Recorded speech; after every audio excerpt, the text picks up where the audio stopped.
You meet your 13-year-old self, but you can only tell them 3 words. What do you say and why? Hug Dad more. I feel that whole yes. Here's what I'd do. First I'd show him my college ID pic that I took at 18 years old. I'm 23 now, so the image looks enough like me and him for him to understand and believe who I am. Then I'd shout slowly but as loud as I can. Dad, PanCan 2017. Hopefully he'd look up what PanCan is, and see that it refers to pancreatic cancer.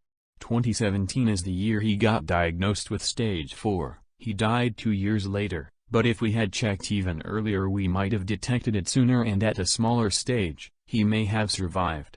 I was 13 in 2012, so I'd have 5 years to make a difference. Hope I was smart enough at 13 where if this scenario had occurred I could have done something about it. If not, well, at least I'd know how much time I had left with him. Definitely could have appreciated him more. He was the best dad in the goddamn world. Edit. Teresa PanCan walk occurring in multiple cities across the US next Saturday, April 30th. You don't even have to walk, you can just donate to pancan.org if you're so inclined. Thanks for all the upvotes and awards. That sounds devastating. Pancreatic cancer is the worst. It is practically impossible to catch it before it is too late. It is usually not symptomatic until it is stage 4. Still, it is a nice thought to even dream about catching it early enough to save his life. That's what made me angriest about my dad getting pancreatic cancer. It wasn't up until right at the end that there were signs. My dad apparently had known the year before, but they discovered he was already terminal. So he quietly kept it to himself and was fine for a whole year, and then one day he was on the floor screaming in agony and vomiting up blood, and less than 2 months later he was gone. You can't even have the fantasy of what if we saw the signs earlier, because there practically are none. I'm so sorry for your loss, sad face. Stay off ATVs. Rolled a 4-wheeler when I was 16. Left leg has never been the same. I work in a pediatric operating room in an area where ATVs are popular. Anytime the weather is nice and the kids are out of school, the number of add-on surgeries we have for ATV injuries is mind-boggling. 4-year-old, shattered femur, ATV rollover.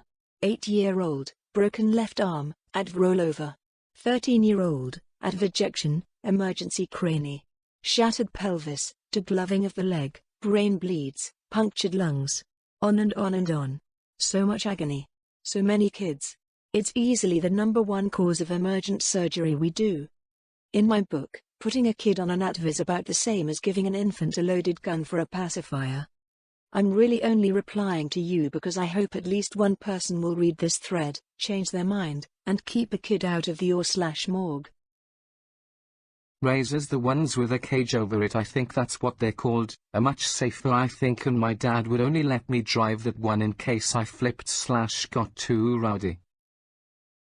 There was a girl a few years ago who got her arm amputated by a cage on a ATV. She instinctively put her arm out when it rolled and her upper arm was crushed by the cage.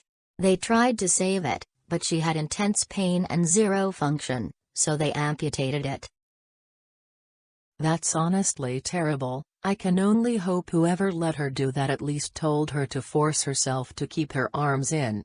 If not, then they've got no business doing any of that.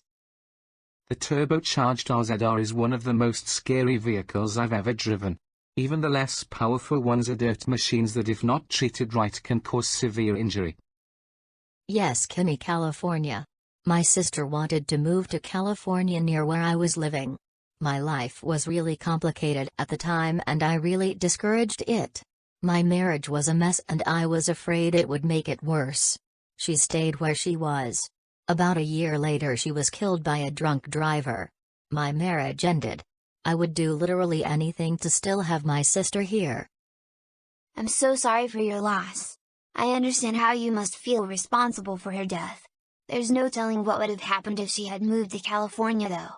In a parallel universe, maybe she did move near you and was killed by a drunk driver there, and you feel responsible for her death because you didn't stop her from moving. It wasn't anyone's fault except for that driver. I hope you can eventually find peace and feel less guilt, even though that's easier said than done. Don't smoke cigarettes. I started smoking when I was 25 like a dumb asshole, and I'm only 30 and I cough up blood clots, not enough to cause alarm, but I'm too stressed to quit and don't have money for the doctor even though I pay $160 a month in health insurance.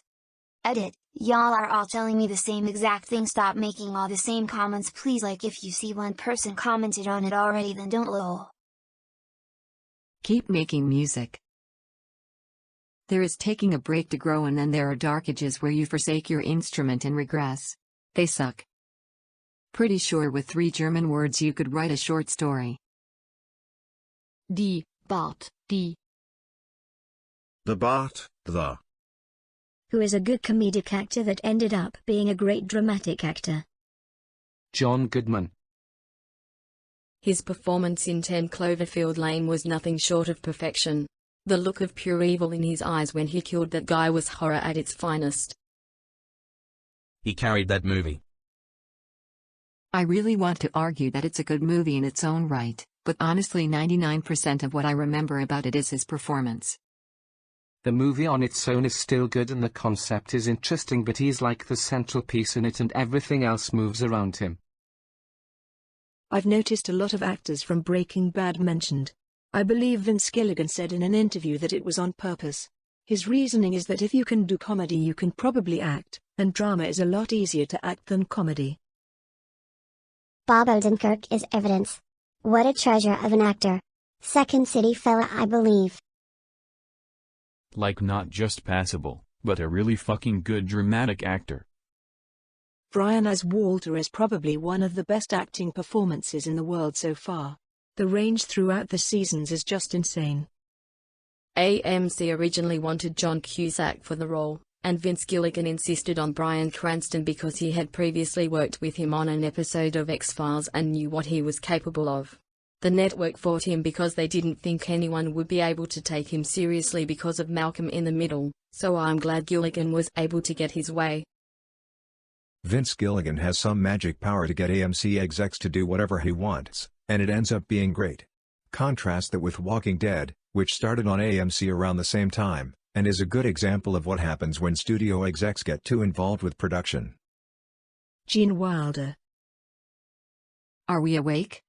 We're not sure. Are we black? Yes, we are. Then we were awake, but we're very puzzled. Man, drink like that and don't eat, he is going to die. When? Okay, Jim, since you are my guest, and I am your host, what are your pleasures? What you like to do? Oh, I don't know. Play chess. Screw. Well, let's play chess. Look at that. Steady as a rock. Yeah, but I shoot with this hand. In 100 years people are going to fail history tests on stuff we lived through. People gonna fail tests on stuff that happened last week. We have congressional reps who wouldn't get the winner of the last election right. Why, what happened this week? Exactly. You're way too optimistic. I say 25 years, 50 tops. Agreed. My sister teaches the 7th grade and she is teaching the kids about 9/11. Well, 9/11 is further away from our current time than the fall of the Berlin Wall was at that time. 9/11. I love those thought exercises. Not sure what the official name is, time perspectives, date ratios. Either way, I find myself thinking in these terms incessantly. I am not sure of the name, but here's one that never ceases to amaze me. Cleopatra lived closer to the creation of the iPhone than she did to the building of the Great Pyramid. The Great Pyramid was built around 2500 BC, or roughly 4600 years ago. At this same time, the inhabitants of North America just learned about pottery and were beginning to farm. 3000 BC humans started to use metal bronze tools, hence the Bronze Age. Writing was also invented around this same period to create records of governments and write stories and poems, like Gilgamesh. It's mind-blowing how vastly advanced some human civilizations were compared to others living on the other side of the globe, and how quickly humans went from writing and creating bronze tools to constructing the Great Pyramid. Like you said, It really is mind-blowing. I don't think there's a better way to describe it. There are probably people today that are failing current events classes. Probably, you are way too optimistic. What year did COVID-19 hit? Sorry, the answer is 2020. What year did the 2020 Olympics take place? Sorry, the answer is 2021. Edit, yes, I agree. Future history teachers should be more specific on what they mean by hit. Why are you guys on Reddit right now? I'm anxious. About what? Everything. What are the top 3 things you're anxious about right now and what can we do to help? Fix the economy, bring back the McRib, and remove all politics and religions. Pooping. I'm surprised how far I had to scroll down for this. Same here. Same. Just waiting for the dryer to stop. Oh, thanks for reminding me, I've got to go switch the laundry.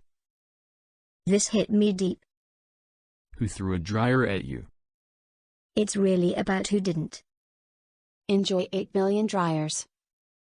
I'm supposed to be asleep, but I got bored of having insomnia and decided to make random conversation with strangers on the internet.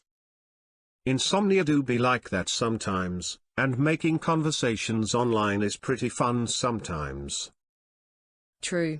That's why I'm replying every time someone replies to me, no matter how pointless it is to continue responding. What do you want to argue/discuss? I'm always up for a fun conversation. Oh cool, wasn't expecting you to reply to me after that lol. What do you think is the best tasting color of apple? Almost had a friendship end over this once. Green is the only one I enjoy. Ah, that's what my friend said. I prefer red, but I'll eat yellow ones occasionally. Your friend got some great taste. I prefer sour over sweet, that is why I like green apples, but if I was forced to eat it another color I would pick red. I never really liked sour food, so that's why I've always preferred red. But I can see how people would enjoy green apples, they're just not for me. What would you like $20 worth of the most right now? $20 worth of motivation because I'm kinda in the pits right now. You got this, friend. You don't need to pay for motivation. Look at you. Already #1 comment on this thread. People appreciate what you have to say, and in situations like this, most out of everyone picked you as best idea. I hope this motivated you, and I want $20. God, people like you are the reason people don't end their lives. Keep doing what you're doing, fellow human. Smile. Trust me, I'm only here because of other people much better than me. And just barely. 2010 Bitcoin. I was going to say KFC. But dude, yes. That's cheating. Username checks out. Hell yes, man. Shit would be worth like 10 million now. Fucking insane. Sept 2015 ETH of $20 if I can't get BTC. Is it possible to buy sleep? If so, $20 worth of that please. You could if you're at work and they decide to cut from your paycheck for sleeping. Toilet paper, I'm out. Food because I have none. Or $20 worth of gas to be able to do DoorDash to get money for food. Life's so fun these days, man. There are literally 10,000 places you could get several meals for yourself and spend less than $20. Yeah, but I have no money. Literally none. My account is negative and my car has no gas. So replying to the original person asking the question, it'd buy food or gas. Serious, what did not you not appreciate as a kid, but do now that you're older? How hard my parents worked. Especially when it comes to money. I remember wanting the most expensive toys or vacations as a kid. Now, when I'm buying my own stuff, I realize how much those things cost, and I'm like, wow. My parents spent a fortune on me and my siblings. They worked their butts off to give us the necessities, and more. Things you don't even think about. Swim lessons. Buying me a trombone. These are expenses that just don't figure into the budget that covers eating and driving and basic existing. Kids are so fucking expensive. Mom was the only janitor for a very large church. My dad a janitor in the school district. They had 11 kids. Found out in my teens mom was getting up at 3 a.m. to work making those cheap frozen pizzas. Home in time to get us up for school, then to her janitor job. Home when we got off school to make dinner. We couldn't understand why she always wanted to go to bed so early. They very seldom told us no. I'd add to that how much my parents mean to me. They're in their 70s now and my dad's health has been going downhill for a few years. I'm really realizing how scared I am to lose them. It took having kids of my own to fully understand what my parents did for me. Totally agree. Damn so true. Even though I could only see my dad maybe 2 hours per day or so, I am so glad he did work his butt off. He is not retired yet, still earns more money than my mom who's still working 30+ hours a week excess. My freedom. Not having to worry about bills and working and all that good stuff. My parents' divorce. It was tough, but I can't imagine the hell it would have been if they had stayed together. Everyone who claims they are staying together for the kids is a moron. We know you hate each other, you're just teaching us to accept being in a bad relationship. As long as the kids are still allowed to have a relationship with their safe and able parents. The worst way to handle divorce is to alienate the kids based on petty relationship differences, which, sadly, happens quite often. Yes, thank you. As in, you have to stay with parent A for X days, and listen to them venting about parent B being a whore. If a 13-yo is crying because they don't want to go to the other parent's place, don't make them. This shit is in the Bible. King Solomon. Come on. My kids were so much better off and happier when I left their dad and took them with me. Getting socks is a gift. Once my mom got me a couple pairs of thermal socks. One of the best gifts I've ever received. A necessity depending where you're at. Yeah, I got it 'cause my feet were like a penguin's and it's so good. I was thrilled to get bedsheets for Christmas a few years back. Guess I'm officially an adult. Definitely adult status. Practical gifts make my day.